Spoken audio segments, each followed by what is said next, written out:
Ooh, ooh, we were doing so well there for a minute, and now everything's gone to shit.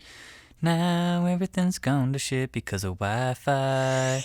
Sorry. Sneezes on my couch. I hope you don't have COVID. I hope you don't have COVID and you're bringing that shit inside. That was good. Hey, welcome to Tip and Tell, baby. A casual conversation with professional artists. I'm your host, Sid Williams. Hey everyone, welcome back. I'm here with Zara Fina Stasi. Let's hear all about you. I want to hear from you. I'm Zara Fina Stasi. I'm based in Brooklyn, New York, and I'm an artist. I focus on painting, oils, and watercolor mostly, mural work, illustration, and live capture work. So like 4 different kind of pieces of my practice. Can you tell us a little bit about live capture? Because I don't know if most people know what that is. It's kind of funny because live capture is very much part of my story as an artist because I kind of made part of it up. But live capture is the visualization and kind of visual storytelling of something that's happening in real time, like a meeting or an event. So it's live drawing and live synthesizing the words down to have an artifact that is ready to kind of trigger your memory and replay the event, but in a visual way. So painting definitely came first. Yeah, painting definitely came first. I got my first, I think we talked about this before, I've got my first paint set. That was a Madeline paint set when I was really young. Yeah. From my parents. We both shared this same paint set, and the first time we met, know. we're like, this is weird. This is weird. But yeah, it was a Yeah, and Zara's watercolor. originally a Jersey girl, too. I am. Yeah, I was born in New Jersey and lived in New Jersey for, most of my upbringing until college. Painting was definitely my first love. Watercolors, definitely. And I didn't really understand watercolors. Like, I have all these canvas paintings, like small canvases that I watercolored on. So like when you look at them now, they literally are just like a shell of an image. But, that's kind of how I jumped in. Like, I didn't have any formal anything, obviously that young. So I just kind of tried a lot of things and tried to experiment with. Did you have any artists in your family? I wouldn't say artists. I would say my family is made up of a lot of creative people, but there were no painters that I knew really growing up, except for as I got a little bit older and a little bit more interested in art. My parents were really great about like finding people in our community. So there was, my friend's mother who was a professional artist. So I did, kind of like some meetings with her. And there was a painter in our town that just did really small oil color studies. And I got to see his studio one day. So like those things were, are memories that I think about now when I have like nervousness about reaching out to artists or reaching out to people that I appreciate their work. But I realize that's so part of it, right? That's just like pulling back the curtain and realizing like everyone's figuring it out in their own way. I feel like from a young age, I learned a little bit of that, but most of it was just like, I'm interested in this. Let me go practice or let me go do this. And my mom would probably tell you, like, I am fine being alone, and I'd be in my room for hours, just like working on a painting. And she'd be like, what is this for? And, there was no reason. It was just, that was what I wanted to do with my time. So from a young age, I had to paint. Like, I loved it so much. Were you also looking at paintings as a kid? Were you going to museums and galleries? I can't really remember the first museum that I went to. For me, a lot of that visual kind of, because I love art history now and I studied it in school, but I would say it didn't start that young for me. I think my mom is a very design like forward person. So our house was very full of just different types of visual things. So I think from a young age, like patterns and images that were just around the house were probably the first things. But for me, actually the Madeline books were a huge part of why I was interested in watercolors, what I would practice, like trying to draw the same types of things I saw in the books. And I think that illustration style was really one of my first like grounding inspirations for my style. And I still see it in a lot of my work now, which is kind of crazy.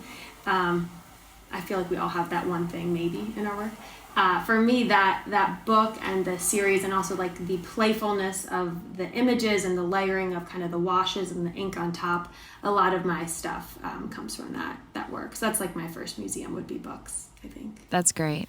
And Zara, I know you saved up to go to a private high school so you can kind of pursue a more enriched arts education. Can you tell us about that? Where I lived in New Jersey, there was a private school not too far away, and they had a very intensive to my knowledge art program. The school is called the Petty School, and I asked my parents if I could apply and go through the whole process, and they were like, if you really want to, we can try to make it work, and they did. And it was a mix of my parents being just those types of parents that will figure out a way to put you through what you want to get through, and me working, every summer and every moment I could to really save up.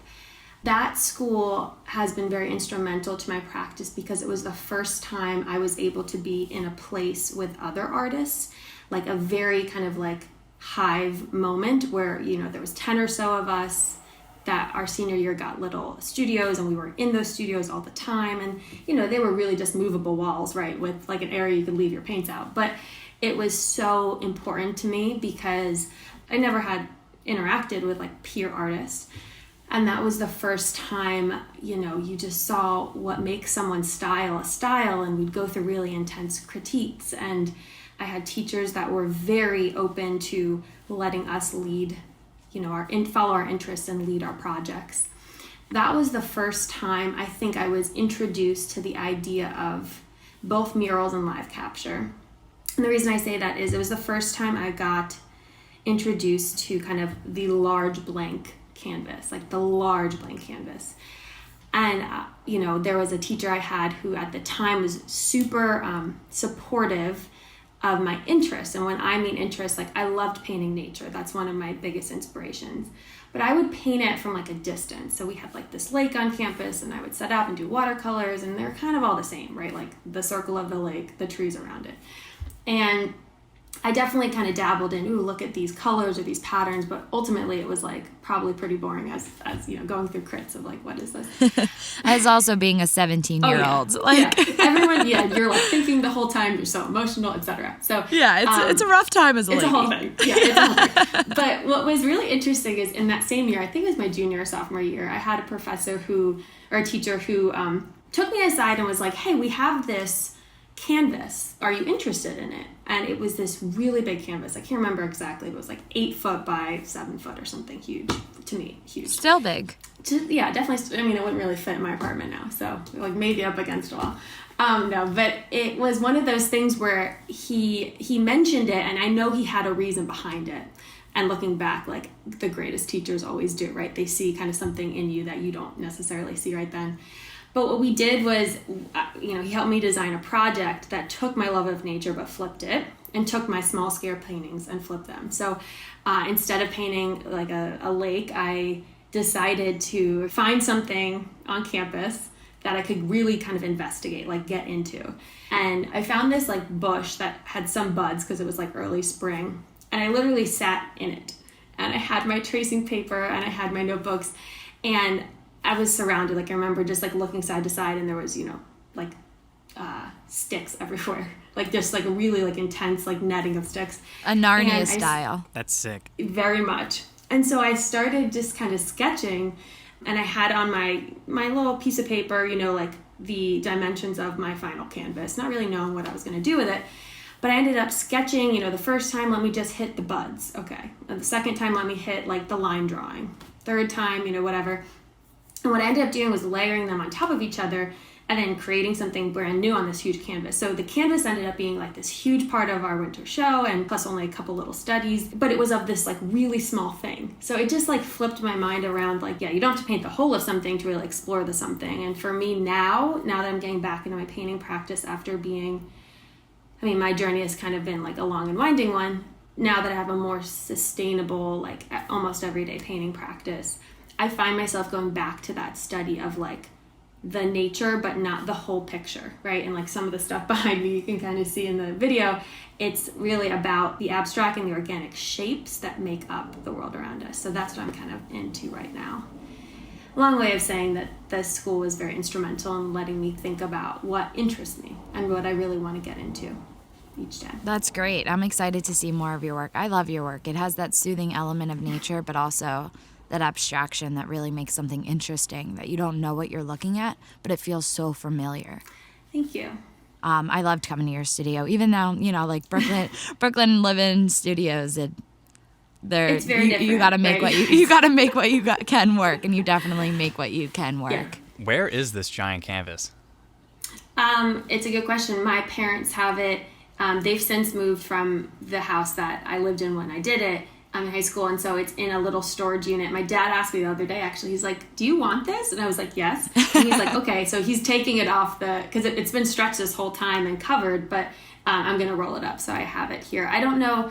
It's funny, though, because, like, I haven't really seen it in person in its glory, right? I've seen it kind of packed away the last couple of years, so it's kind of funny because I have pictures of it and I remember it, but it also lived in my room from, that year of high school through college, and so it's also such a bigger part of just, my life, but I haven't had it here. You know what I mean? It's kind of funny when you have stuff like that. When you live with paintings, especially paintings you do when you're young. Oh, yeah. They definitely, it's like a reminder of your past self.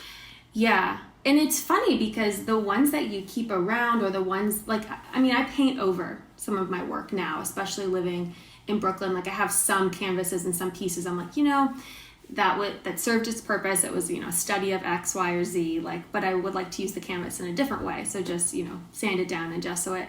But there's plenty of stuff that I keep from, especially that I think very formative time of high school, where I tried a lot of weird things. For example, I love painting on cardboard. And that actually started back in high school when I just was trying to think about other surfaces, and I was doing a lot of oil painting. And so how does oil paint look on a canvas versus on something else, versus on something that's just a different color? And I don't know why, but I got drawn to cardboard, and I have a piece I'm staring at right now on my desk from that time that has just come with me to every single workspace, even if that workspace was a corner of a room, because it just reminds me of finding that. Yeah, moment, to not be afraid to explore and to get out of your own box. So after high school, you studied art history. Did you also study studio art? I did 2 majors in college, and technically they were studio art. And tell us where you went history. and all that jazz. Okay. I went and why? And why? I went and how? Don't forget and about how. How did you get there? Did you walk? What are the details? So part of one of my influences is actually just art history and history in general. And so when I picked a college, I was really interested in something that was smaller and I could meet many of the people and that felt doable, because I had only lived in a small town, but I still wanted to be connected to my family. So I actually went pretty far for school. I went to William and Mary, which is a college in Virginia, and it's a liberal arts school. My aunt lived nearby in Richmond, so that was my family connection.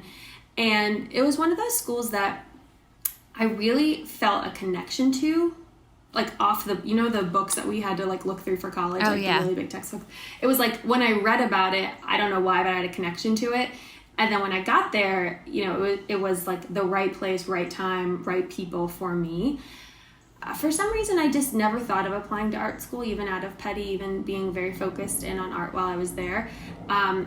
And I think everything makes sense when you look backwards. But at the time, I just was I want to see all the other stuff. I'm very interested in history and art history and all these things. So how do I pull it together? So at William & Mary, I double majored in studio art, which had a component of art history, and then history itself. And so through that history, I focused a little bit on American history.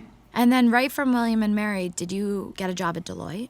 Yes, exactly. So Deloitte is the company I worked for right out of college. They came to William & Mary's campus and did some recruiting, and that's the only way I would have ever found out about them.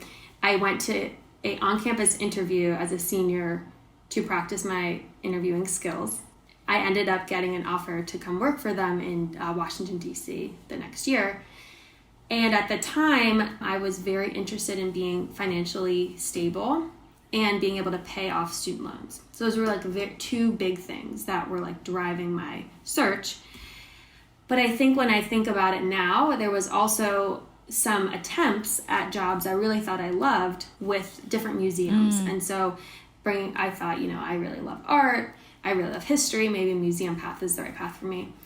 And I actually got feedback, pretty aggressive, negative feedback.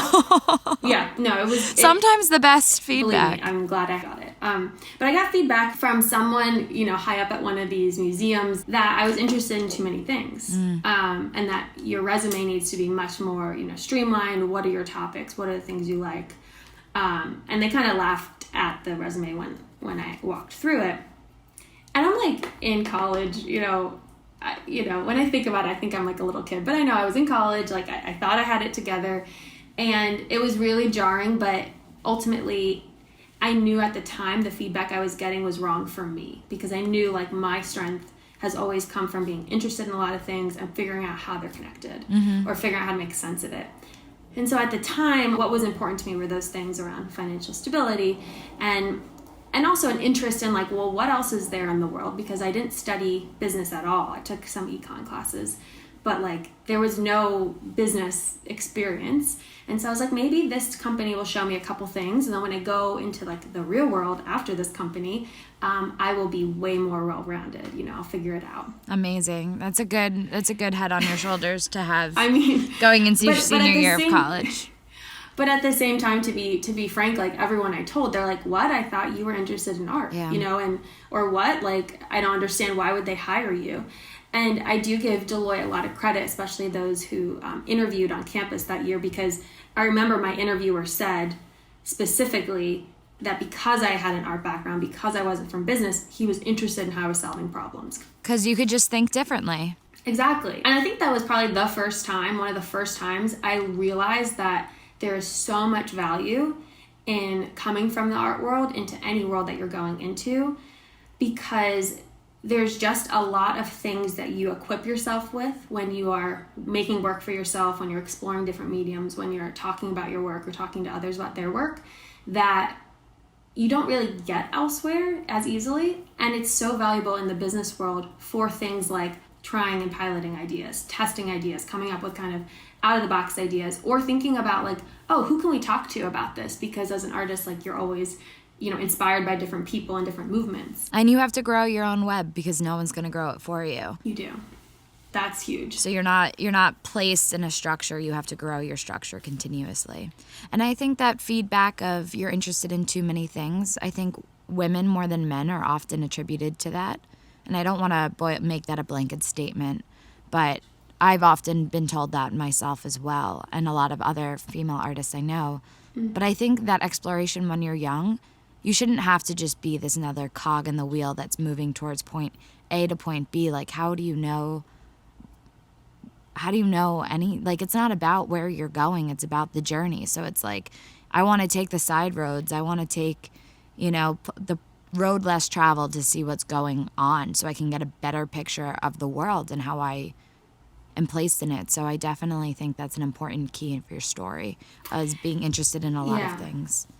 I think also coming from a place like a liberal arts college where you are told and shown the value of kind of mixing it up and learning across disciplines, and how a lot of the problems that we have today, identifying commonalities across, the world and the things that we're all challenged with. I do think that being at William & Mary was helpful in me feeling like, well, you may feel that way, but I know that there's a reason, like I'm grounded in these things. So I don't know the answer, but I know that that's not the right but intuitively it feels good. Exactly. Exactly. I also want to share for the people in the back, like, did that make me upset? Did I cry after that interview? Did I think, oh my God, that was my dream job? What the heck? Like, what am I doing? Yeah, like all that stuff hits. But looking back, I think what's funny is that what came out of me at that moment was a little bit of calm. And I'm like, why am I calm about this? And it's about like kind of trusting your body, because my body was telling me like, that was not right for you. Like, it's okay that you got that feedback. So looking back, it's easier to pinpoint that, but I do remember like a visceral feeling of like, maybe that wasn't the right thing. Yeah. And I think a lot of being an artist is also being able to let go of things that you expected to be good for you. Exactly. It's very easy to curate a lifestyle in your mind, or to curate what you want or what's next, or the people you should be working with. But sometimes your body and other things have more of an effect of where you actually should be at that time. It's a lot of trust. So you were at Deloitte, and you said, okay, I'm going to totally make this my dream job. Yeah, I wouldn't say on day one I knew that, but I was at Deloitte for probably a year and a half, and kind of was learning ropes of what it meant to be a consultant and what it meant to basically problem solve every day with a team of people. And once I felt like I kind of understood it, I had this feeling that kind of crept up that was like, okay, well, that was a cool challenge. I just kind of figured out a little bit, but I'm missing something. And what I felt like I was missing was art every day in my life. You get very busy with your job, whatever your job is, your day job. Sometimes we have to go all in, we have to make the money, we have to do whatever, but your body, again, or your mind will tell you like when something is missing. And for me, it was missing in a big way. And I thought, how could I bring art into my job here? Like, people value my brain, people value my ability as an artist, but how do I bring art into the actual job? And I didn't have the answer right away, but I started kind of searching around. I found a training that the firm was offering on this type of facilitation that brought graphics into the room. And after a while, I started practicing on the side and doing a lot of what would end up being live capture. A lot of drawing in real time and helping people think through their problems via drawing. And I ended up building a little portfolio and pitching it to my boss's boss's boss, and said, listen, I get all these requests, and I do this on top of my day job. Here's what the tool is. Here's what what people are saying. Like, will you hire me to do this full time? And he was like, no. But he was so nice. He was a huge mentor and a huge supporter of my work. But it was funny. He said, no, but, there are other parts of the firm that might be interested. So there was a group at the company I worked at that focused exclusively on like experience design so that people could work through their problems. So they would design a day, including the room and the look and feel and the templates you walk them through and everything to help someone get through a challenge. And I'd never really heard about that. And I was like, that could be interesting. So I pitched the same, pitch deck to that person. And they're like, no, but we have these 2 jobs that are actually open to be designers on our team. And I applied and I, got the job and ended up picking the team that did these sessions globally because I hadn't really had a lot of experience with global travel or work. And ended up doing that for a year and was the first member of our global team. And so through that experience, I found that visuals were even more important in these kind of global sessions because there was lots of languages represented. So when I would be doing my main day job, designing the room, designing the day, the flow of the day, kind of doing all those things. On top of that, I would still be kind of live drawing to kind of tell the story of each session. And some of those were like little things. Some of those were like a full wall of like, we're starting here, we're going here, we're ending here. And I would get feedback on our surveys after every session that like my favorite part was the visuals, or thank you for the visuals, first time I really understood this topic, or whatever. That's great. Yeah, it was funny because I didn't know it was going to be such a tool. Mm-hmm. I knew it was helpful for me as a learner. Yeah. And I knew it was helpful for some people. But the scale that I saw this tool kind of support, especially on my global sessions, was really surprising to me and also very empowering. I was like, okay, I need to get better at this. I need to do it in a more kind of sustainable way because I was really like run down and I was so tired from travel, and it was like, it was another job, on top of my job. And so after doing that for about a year and having a couple big breakthroughs, especially in a session where we were in Beijing, I remember specifically, and a session in Bogota, like those two stand out to me as like moments where I was like, I have to do some work to get this to be my main job because there's so much to explore here. I'm not even like scratching the surface. I'm just doing visuals here and there. So I came back at the end of about a year and I pitched a full-time position, and the lead at the time said, yeah, like let's pilot this. We could try it. I don't think you're going to have a ton of demand. And so I took that as a challenge, definitely. And, within the first year of doing this role, we didn't even like come back after 6 months to see like how it was doing because I was so busy. Yeah, I don't think this is going to work, but let's try it out anyway. If I was in her shoes, I'd probably say the same thing, right? Yeah. Like, it's one of those things where one of those moments where you have to like rise to the occasion and be like, I'm gonna have to prove you wrong. Right. So it was a really tough year because it was like after a year of global travel, now it's a year of some global but mostly domestic, and I was doing a lot of training. I was training people on the value of how to create like larger than life templates in the room, and again with that kind of blank canvas, like that large blank canvas, like I'm energized by that, and my blank canvases were like really crappy hotel rooms in like another country and having to transform them into something that you could experience. So it was a little bit of art, a little bit of like installation, a little bit of illustration. And I did that for a couple years, and I created my own role, the greenhouse artist, and did a lot of speaking about it, training about it, and had a ton of like very cool opportunities with that. So I made it, but I also needed like a ton of help. What a wild ride. Yeah, it was wild. I know it's been a while, but it's interesting that like when you first got to high school, you started working on big canvas, and then when we met, we were shooting like a little thing for Mario Armstrong, and your work was displayed on like the NASDAQ. What's that thing called? The stock exchange. No, it's the marquee. Right, it was displayed on the NASDAQ marquee, and to me, that's like the biggest kind of like canvas screen on the front. Yeah, it's just like that's as like one of the biggest canvases there is, I think. So I was just wondering, like, do you remember how you felt seeing like your work displayed on something so big? Yeah, it is funny because it was like such a surreal experience to see it so big, and at the same time, you and others were there, and you guys were asking like, how does it feel? And it was like one of those things where I'm like, it's not registering, right? Like it didn't almost register because, especially living in New York, things are so big and you see things in Times Square or on billboards, and to see your own work at that scale, like it was shocking, and even more so because I made it at a small scale. So I worked on my iPad actually to create what ended up on that screen. I think why it was so surreal is it's a very different experience, like painting something at that. I've never painted something that big. I wish I will one day.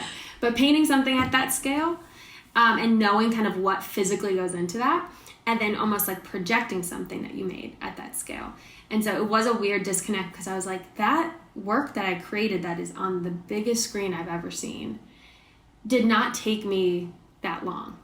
And it's almost funny because like as an artist, sometimes you like put a lot of value, you can put value behind a piece because of how long it took or like what it took out of you. But it doesn't necessarily mean that something that doesn't take long shouldn't be valued. I've been trying to work digitally a lot and make it still be my same style. Because when I first learned some digital tools, it was kind of like, that's my work and this is my digital work. Yeah. So this was an experience of kind of seeing something that I made very digitally, hand-drawn, but hand-drawn on an iPad, be projected so big and had a weird kind of like, is that my work? And I didn't put in the energy that, my body and my mind like think it would take to create something at that scale.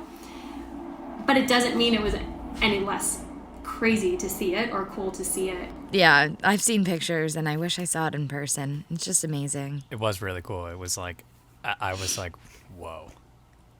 You were like, it's so funny too, because like that moment, like that exact moment that you're bringing up was also the moment that you were like, wow, I really enjoyed this work. I have a friend named Sid who's just started this residency, right? It was just around the time. Yeah, that was like a catalyst. And then we had an out-of-body experience the first time we both met. I was just like, wow, this girl is so driven, so focused, and had a plan, and I really admire that because it's a lot of work to be an artist, and I think a lot of the common misconception is you just paint. And unfortunately, that's not enough to build a sustainable life. Mm-hmm. I appreciated the honesty and the transparency and what it took to get to where you are, because I think as emerging artists, to be able to talk about money, to be able to talk about logistics and healthcare and how are you marketing yourself, and there's a lot of mystery in that. So I definitely appreciated kind of all of our cards on the table being like, we're both women, let's just help each other, let's be really honest, and let's really bond over loving 9th Street Women and how wrong history has been written. Yeah. Yes. That book is on my desk always. Yes. I appreciate that, but I also want to say, like, when we met and I shared all of that stuff, like, meeting you as a practicing artist was so valuable, because what I realized when I left Deloitte to start my own company and start really a brand around all my practices of art was I don't know any artists. I came from a place where I was the artist, and everyone at the company knew me as the most creative, most whatever. And that's really tough, because it puts you in a place where everyone's coming to you for questions or thoughts or inspiration. And I was traveling so much that it really put me in my place when I left, because I was like, who do I know in New York? Yeah. Like, who can I, chat to about, like, what it's feeling like right now, or how to do X, Y, and Z. And I have a really large, lovely network of people. And some are in different creative industries, and some are not in creative industries, but are just creative people. And so I kind of re-looked at my network, and I was like, okay, there are artists in my life. Like, they might not look and feel like what I'm expecting them to look and feel like, but that doesn't mean that we can't connect in the same way I'm looking to connect. So I kind of had to rethink my network, reach out to people, be really, like, vulnerable, honestly, and just share a lot about what I was going through, but also try to offer something, to others as you have these chats or have these moments. It's not like you do that once and you're done, right? Like, it's just learning how to continue making friends as an adult. Which is hard. That are also, it's like the hardest thing in the world. Yeah. I think it's extremely hard. I actually said that once in a meeting where we had to do this, like, really cool exercise where everyone had to write down, like, one of their greatest fears. Like, you put it on a piece of paper, you roll it up, and then it goes into, like, a hat. And then everyone takes one out, and then you read someone else's fear out loud. And then you just get to see how this whole group of people reacts to hearing your fear. And also, when there's, like, the same fear 10 times, you're like, okay, like, let's talk about it, because we all feel the same way. But someone else read mine, which was like, I feel like I don't have any, like, I don't want to make friends as an adult, like, at the time. And, like, half the group was like, oh my God, me too. Like, everyone was just like, yeah, like, why is it so hard? And then after that, I kind of raised my hand. I was like, oh, that was mine. Because I wanted to, like, ask the other people, like, how are they doing it? What's going on? And so it's more of, like, that's something that just always, I think, has been, like, a limiting belief. It's not real, but it just feels real sometimes to me. And meeting people like you and, like, Ian and others makes me realize, like, okay, this, like, why do you feel this way? Like, it's fine. You're just all humans. You're going to talk. Yeah. And everyone's in new experiences all the time. Mm-hmm. You just have to find the vulnerability and the open heart to be really real about the whole spectrum of your experience. Yeah. I also had that, wow, do I even know artists? Do I even know the conversation? Am I in the conversation? What is it like to be an emerging artist? And I want to clarify this. An emerging artist doesn't mean you're an artist in your 20s. You can be an emerging artist at any point in your life. And I think that's also something I really realized when I got into the art world, that it doesn't matter how old you are. You can always be emerging into something, and you've never really arrived. Like, right. I don't know, how are you making this work? You know? I hear you. I know I've reached out to different artists that I just follow on social media. So people I've literally never met with, but I've engaged with their work. And I've emailed people or messaged them with, like, very tactical questions. Like, this one artist posted this mural that they were working on abroad. And I was like, hey, what kind of insurance do you have to have? Yeah, no, seriously. And she wrote me this email with, like, she was like, yeah, no one talks about it. Like, this is how I did mine. Like, I'm in a different state than you, but et cetera, et cetera. And I felt like that question I had, like, on a Post-it on the list of things I have to figure out, like, in the next couple months as I start this business.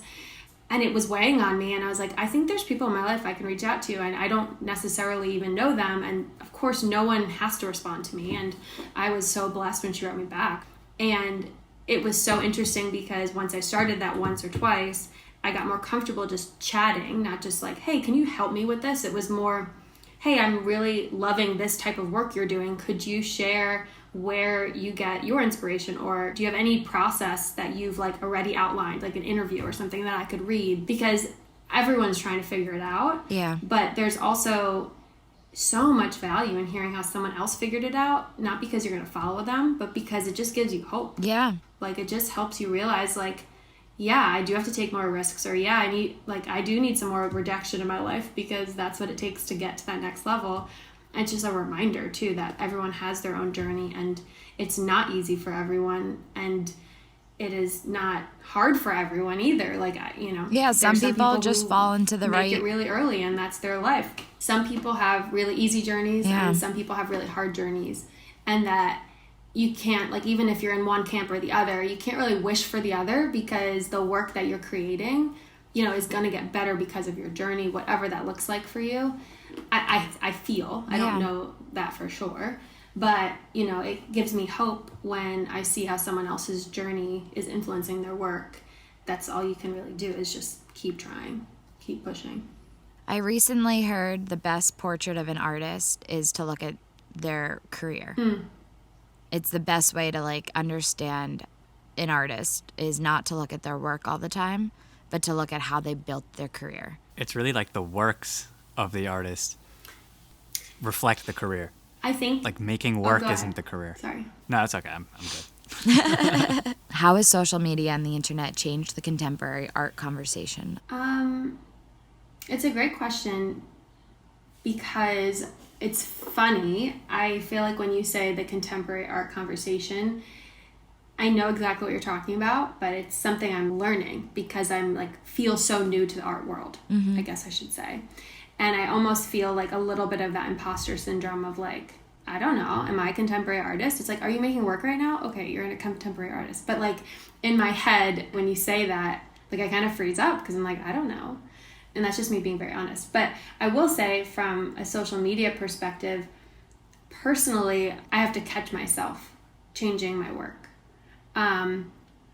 Because I'll see something that someone put out, and I'm like, wow, I want to make work like that, or wow, I want people to see my work, and look how many people have seen that work.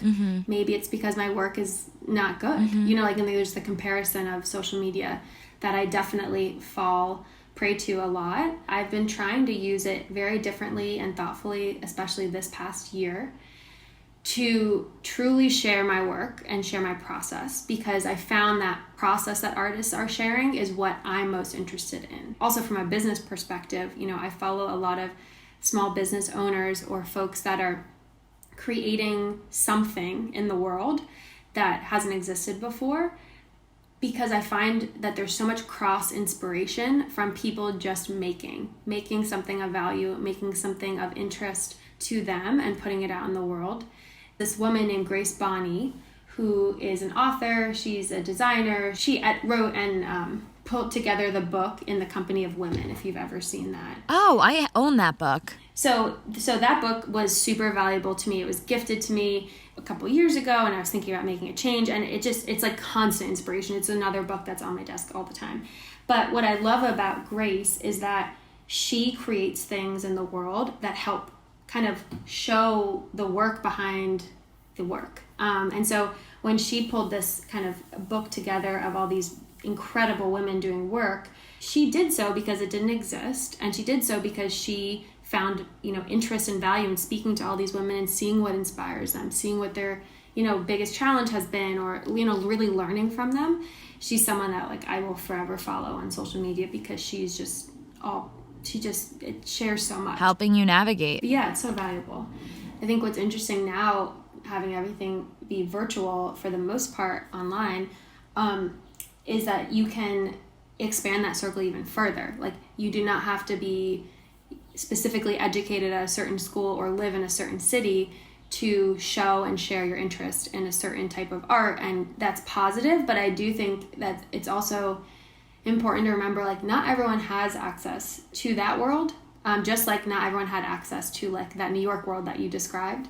So like the internet and easily sharing things digitally and all those things, like that's that's not everyone, and not everyone has that access. So until we have, a country where everyone can have access to the internet, access to, use your computer for school and or sharing, that's still a huge barrier for a lot of people. Oh, absolutely.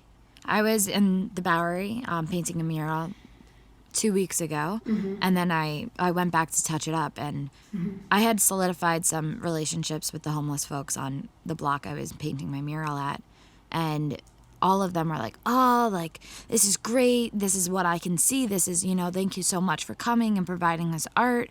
And we forget that some people are so inundated with content and some are really not. The images of the tangible world around them is their reality. They were chatting to me about, they don't have a phone or they're painting and they don't have a way to share it. One guy was like, I spent 23 years in jail and I got out during this pandemic, and to be in this world is very interesting right now. I don't know, it's just an interesting reality. But as I was taking pictures of the mural of the finished work, they're like, oh, you're going to post that? And I was like, yeah. We were just chatting about making art more accessible. One of the guys came to me with a box of markers and was like, you should have this. Like, these markers should be yours. You could really use them. And I said, you keep them. You start drawing. You make work. The artist as an otherworldly kind of thing is still out there, and it doesn't necessarily have to be. I think if more people are creative, like not comparing their creative channels to one another, but are just creative from their heart, we would have a lot more ways to transmute trauma and anxiety and stress and whatnot. I mean, everyone is creative, period. And everyone was a child that drew, right? Or, doodled or just made clay, images or whatever. Like, people have creativity just in all these different ways that as we get older and become adults, most people strip that out of their day-to-day, whether that's because of school or because of their job. But I do think that there's this misconception that, like, to be an artist, you have to be great at drawing, which is just hilarious. But you have to be, really creative. You have to, have all of these things figured out. When in reality, like, most people, I think, are artists. Yeah. That might be like, wow, a really crazy thing to say. But, people find so much joy in doing something creative, whether that's a sketch or a doodle or singing a song or whatever. And I think a lot of people are scared to either share that, or they don't want to share that because it's not necessarily part of how they're creating their life and making money or making a business out of it or anything like that. But it doesn't mean it's any less important or valuable. Any less interesting. Yeah, and you don't have to share to be an artist as well. You can just make for making's sake. But I think it's really tough if you want to be an artist and maybe you don't want to, like, share your work on social media because of the comparison game or because it's not great for your health to be on it all the time. I do think it's a hard place to create in right now, and want to get noticed or want to get shared. So it is kind of like a weird balance that at least I'm navigating and trying to strike, of not letting social media or any comparison feelings take over my practice, because it's so easy for it to do that for me. Oh, yeah. I think for any artist. If you have the luxury of having social media and a phone and the ability to take photos of your work, you should think about what's kind of adding to your practice and what's taking away. And for me, I have to take really thoughtful breaks from social media. It's harder when, that's your livelihood too, and it's a business and clients are looking at your social media, or you're trying to reach new clients through it. I personally, cannot be on it all the time because it affects my mental state. Like, I just can't do it. And of course that affects your work. We're not meant to have that much. My brother's psychology teacher once told him, and he told me, and I never really looked into this beyond that, but he said that we only have empathy for 200 people. Interesting. After that, it becomes an event and not an individual. Oh, interesting. So it's a way of protecting us from, mass tragedy. It's like old tribe thought or whatever. Yeah, and it's like in social media when you have, I don't have many followers, but if you have 15,000 followers, how you can't think of all of these accounts as people and stories and have the empathy for everyone's story, I often find it like, wow, that's really hard to like be so human to so many and to really have it be true and then not become a part of their story. It gets very fuzzy having these big followings personally. I mean, I don't know. I don't have a big following, so this is just hypothetical anxiety. It must be very confusing. It has to be. Yeah, that makes sense. But I don't know. Maybe one day I'll be rich and famous and I can talk more on what it's like to have a following. When you have a mass gathering. when I'm just, you know, a massive cult leader. We're on our way. Yeah. I have a question, actually. Okay. I'm just curious what your day-to-day is like. There's no exact typical day, but right now I try to paint in the morning. I paint between 8 and 11-ish in the morning, sometimes more, sometimes less, and really try to keep that space sacred so that if I feel and I'm ready to paint in the morning, or even if I'm not, I kind of force myself to. Those are the best days when I can start that way. Right now, my practice is oil painting, but it shifts all the time. And earlier in the year, I started every day with watercolors. So it really just kind of depends what I'm working on and working towards. I have a show that was supposed to be during quarantine, March, which then became quarantine, that is now going to be in September, but it's going to be virtual. And it's at my old high school that I was talking about earlier. They asked me to come back as a visiting artist. So I'm very excited about it. And there's a couple pieces I'm now working on that are oil. So my practice in the mornings, pretty much as often as I can do it in the morning, I'm painting with oils to start the day. And so I try to kind of clean my space and get it ready after I paint, so that the next morning it's ready to go. And of course, sometimes that extends later into the day, or I pick up the brush again in the afternoon, but the lighting in my space is super conducive to that in the morning. And this just works the best for me. I feel like I can get so much more creative and otherwise work done in the day when I start that way. Do you like living where you have a studio?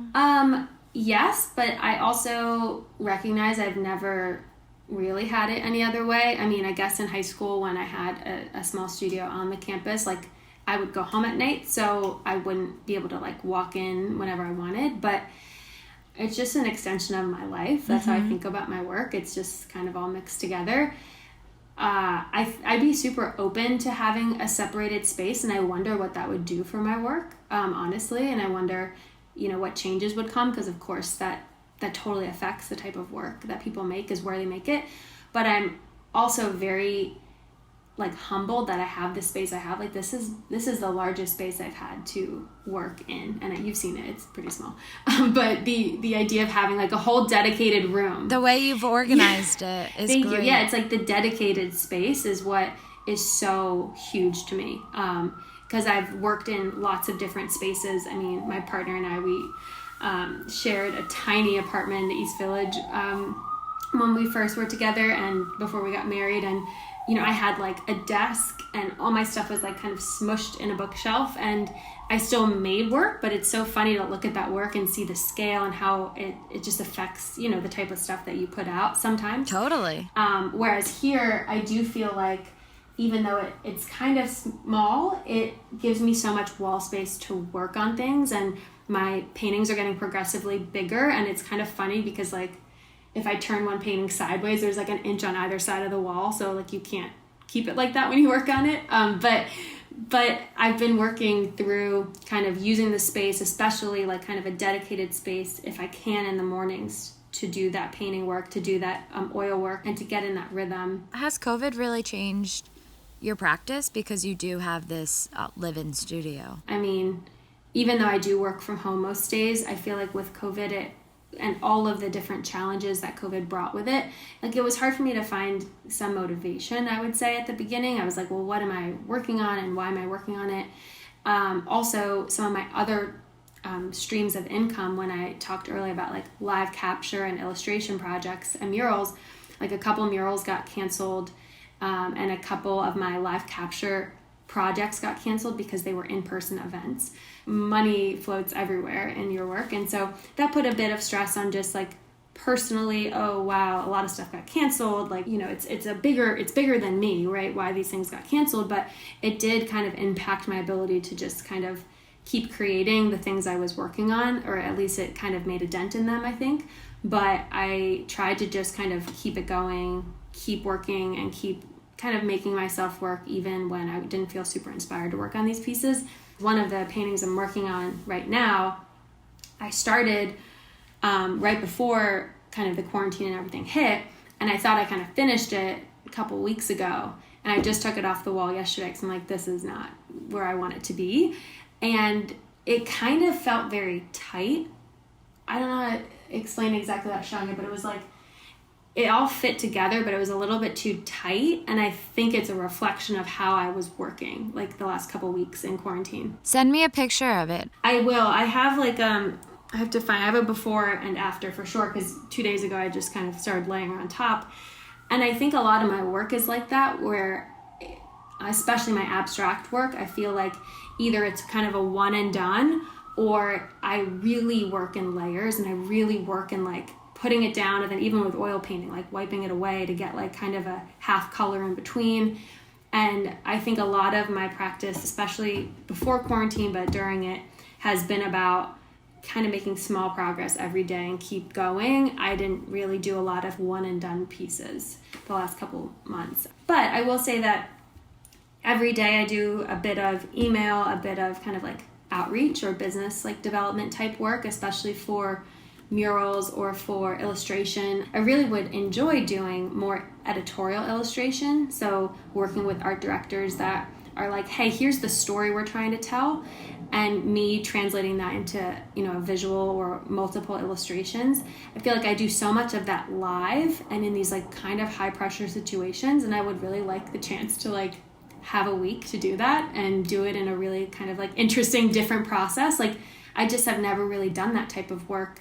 I'm very happy that when I started this business, I didn't put a lot of parameters on the type of work I would say yes to. I just wanted to connect to the work. That's allowed me to say yes to things like how I met Ian, you know, through creating visuals that were digital, but for a show. Art really is a tool. Yeah. And it's a tool for so many things, but in a lot of the work I try to do, I think of art as a tool to help people thrive. And I think of that word as like really being their best self in that moment, not like, oh, get better, or, oh, you know, improve yourself. More like sometimes you just need to have a piece of art on your wall that you love, that when you see, you feel that joy. And like, I just got a text from this woman that I know that just purchased a painting I finished, and so she's a collector, I guess I should use that word. And she sent me a photo of where this piece now lives in her home, and it's so funny because it's the perfect place, and I didn't even know it needed to be there, but she said it's in the spot that transitions between like our work and our home, you know, offices, and it's in this corner with like my favorite plant and this favorite print from a trip I took. And it's like literally a corner of joy. Oh. I do a lot of like business development of trying to go after projects or create projects that don't exist that I'd be interested to work on. So a lot of that is a ton of rejection. Like, oh my God, I do want to make sure people recognize that there might be a lot of positive things going on in someone's life, but there was so much that it took to get there. And one of the tools I use personally is a rejection list. I don't know if we've talked about this, Sid, and it's not to be like super cruel to myself. It's literally to document all the things I've applied for and be super proud that, yeah, you got rejected, but like, look at all the cool things that you did get. That's awesome. No, I don't think you've told me about this. Yeah, so it's just a handwritten list that I keep on my wall sometimes, and my husband's like, well, why do you have that list up? But it really does help me personally be like, am I putting myself out there? Like, did I apply and stretch for things? Because technically, you can get rejected for a lot of reasons, and they're not all because your work stinks and no one likes you. It's really more like, hey, you know, maybe you need a little bit more experience, or hey, the right person didn't see your work yet, and that's okay. I read about this woman that used it. I think she was a writer, and she basically wanted to get 30, don't quote me on this, but 30 rejections before the end of the year to show that she was really trying to put herself out there. And from that experience, she got all sorts of opportunities she wouldn't have otherwise gotten. And so using something like that as a reminder, like, oh, maybe I haven't really tried to reach for something I really wanted in a while. And maybe that's why I'm feeling this, dread about emailing someone or something like that. I try to have like a visual tool, and the list works for me to keep putting myself out there. Could you tell us a little bit about the Good for the Bees project? Mm-hmm. So Good for the Bees is my brand, and it's a studio of one, myself, but it's a studio that focuses on creating art that helps people thrive. And so the 4 different categories of work that I pursue as an artist are the 4 categories I offer through Good for the Bees. So that's original paintings, illustration, live capture, and mural work. And Good for the Bees as a company emerged from a couple different moments in my life when I felt like I was ready for the next step. Like any big change in our lives, like it doesn't all come at once. Usually there's something building. And so for me, when I was working at Deloitte as the greenhouse artist, I really loved the job, and everyone would say like, wow, this is a dream job. You created it. Like, how great is that? And I always agreed. But you were looking for what's next too. Yeah, I didn't feel like that was home forever. I feel like it was a place I had to go through, and I loved, what I learned from there, and definitely the people that I met. And so for me, I knew there was something next, but I wasn't quite sure what it might be right away. And the week that I realized, I think I've shared this on my social media, but I don't think I've actually shared this out loud to a lot of people. But the week that I realized, I got this email, and I would get this email every single week from this woman I worked with in Mexico City. And she'd send a quote every week. And the quote would always come towards the end of the week, and it was always an inspirational or, thought-provoking quote.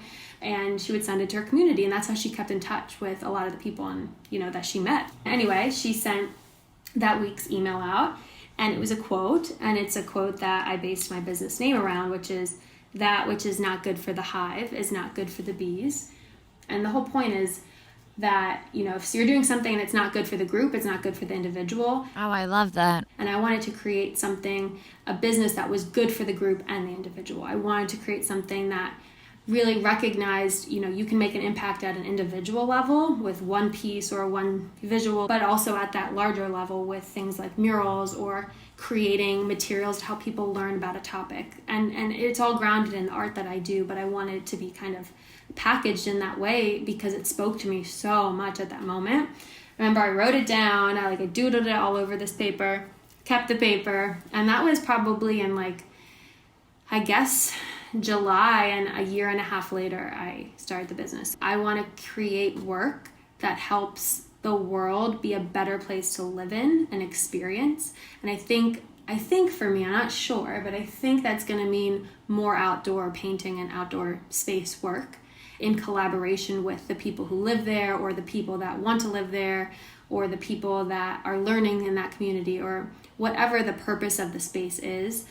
I'd like to do more of that work, that large scale kind of experiential work, because there's a million opportunities for spaces to be rethought in our current environment and provide way more value to the people experiencing them and walking through them, even if that's just a more joyful moment, which we all could use more of. Yeah. There's so much value in art as all the things it can do, from, graphic design to painting, but there's so much about it becoming more accessible and more available that I think as an artist I wished for, and I wished I knew more about growing up.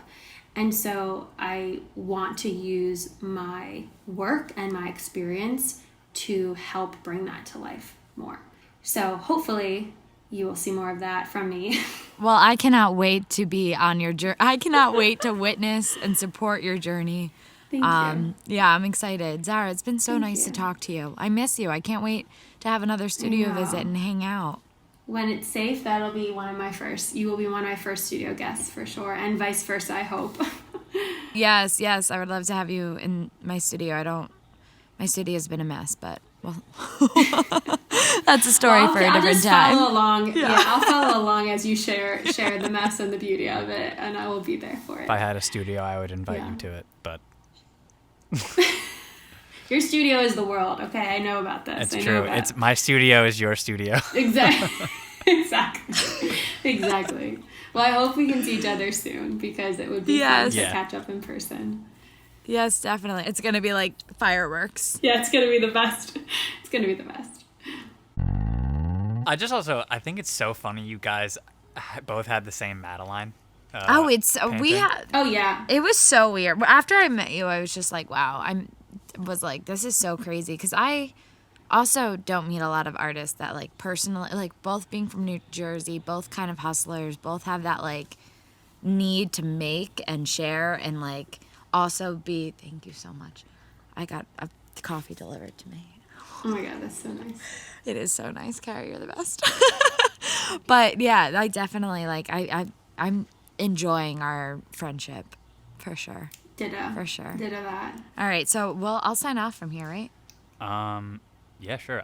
I also, this is one thought I have left. I wonder how many other young girls across America and other countries are like, all had this Madeline painting kit. That's a really interesting question. It is. It was definitely also like one of the first just book. badass fucking ladies. What is it? I don't even know. Madeline was an orphan. I'm going to show you, Ian, because if you don't know, then you don't know. This is Madeline. This is from my anthology. Mad about Madeline.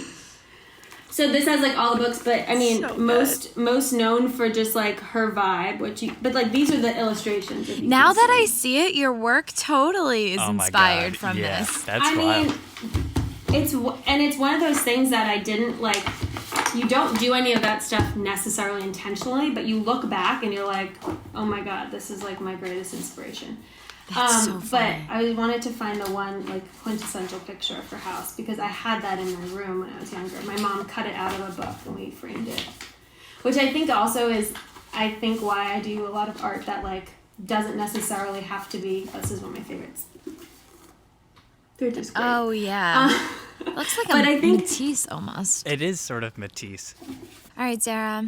You're the best. You guys are the best. Thank you so much for being here. Thank you so much for your time and your presence and your practice and your dedication and your inspiration.